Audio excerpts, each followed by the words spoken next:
In this next segment, I'm going to teach you a jazzy way to play America, and then I'm going to show you how it will help you play the song Misty.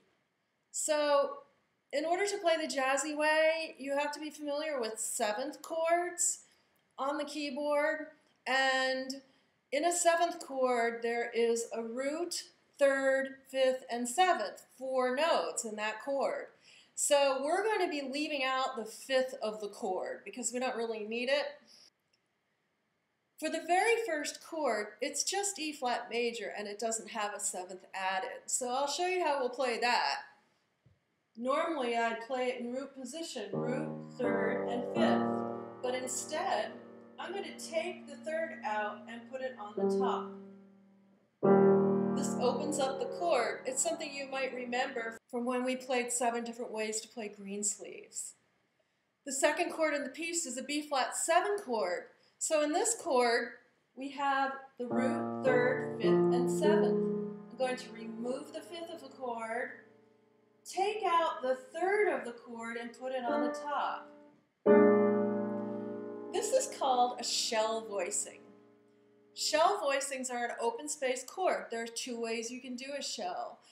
You can either play it in the order that I just played it, root, 7, 3, or you could have just left it without the fifth, root, 3, 7. So in this version of America, I'll use both those kinds of shell voicings. I'll use root 3, 7 and root 7, 3.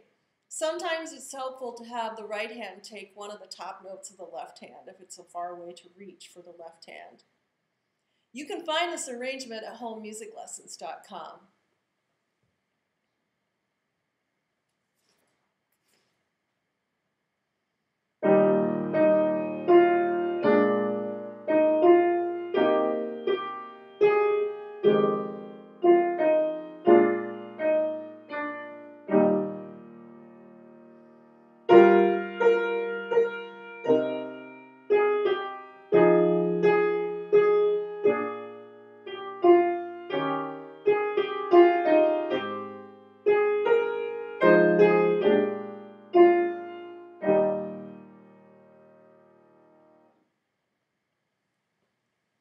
Did you notice that sometimes the third of the chord is the melody note? So in that case, I don't have to play 2/3. I already have a third.